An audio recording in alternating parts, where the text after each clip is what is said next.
Climate চ্যানেলের দর্শকদের শুভেচ্ছা জানাচ্ছি। আমি আমেরিকার ডেট্রয়েট থেকে। আমার পিছনে যে আপনারা ব্রিজটা দেখতে পাচ্ছেন, এটা হলো গর্ডি হাউ ইন্টারন্যাশনাল ব্রিজ, যেটা কানাডার উইন্ডসর থেকে আমেরিকার মিশিগানের ডেট্রয়েটে কানেক্ট করেছে।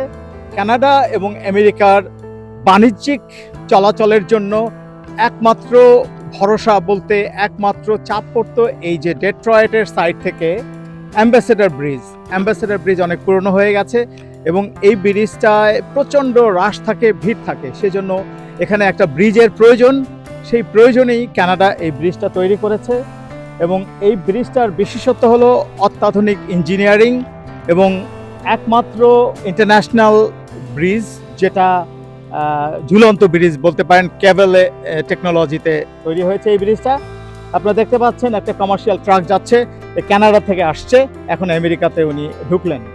তো এই ব্রিজটার বিশেষত্ব হলো এটার ব্যয় হলো $5.7 বিলিয়ন এবং সমস্ত খরচ কানাডা বহন করেছে। তার কারণ আমেরিকার জন্য যদি তাদের অপেক্ষা করতে হতো, তাদের যে লেন্দি প্রসেস ফান্ড রেজিংয়ের বা ফান্ড কালেক্টের তাতে অনেক বছর লেগে যেত। কানাডা নিজের খরচে এবং আমেরিকার যে সাইটটা দেখতে পাচ্ছেন আমেরিকান কাস্টমস, এটাও কিন্তু কানাডার খরচে হয়েছে। সবচেয়ে মজার বিষয়, এই যে উদ্বোধন হলো এটা 24শে জুলাই 2026, গত সপ্তাহে এটা উদ্বোধন হলো। এই উদ্বোধনে আমেরিকার কাউকেই তারা ইনভাইট করেনি। তার কারণ হলো ডোনাল্ড ট্রাম্পের জন্য। সে কানাডার আমাদের এক্সট্রা ট্যারিফ 50% রেজ করেছে। তার সঙ্গে আমেরিকার সঙ্গে কানাডার সম্পর্ক ভালো যাচ্ছে না। নট অনলি আমেরিকা, কানাডা সবসময় একটা শান্তিপ্রিয় দেশ এবং প্রতিবেশী দেশের সঙ্গে তাদের সবসময় সুসম্পর্ক। কিন্তু ডোনাল্ড ট্রাম্পের এই আচরণ আমাদেরকে ক্ষুব্ধ করেছে। ডোনাল্ড ট্রাম্পের এই আচরণ ডেফিনেটলি কানাডিয়ানদের ক্ষুব্ধ করেছে এবং সেজন্যই তাকে ইনভাইট করা হয়নি এবং তার জন্য সে টুইটও করেছে যে আমাকে ইনভাইট ছাড়া তারা উদ্বোধন করলো। এনিওয়ে, এই যে এই ব্রিজটার আর একটা বৈশিষ্ট্য হলো যেটা এই প্রথম ইন্টারন্যাশনাল ক্রস ব্রিজ যেখানে সাইকেলের জন্য এবং পথচারীর জন্য দুটো লেন আলাদা আলাদা করা হয়েছে।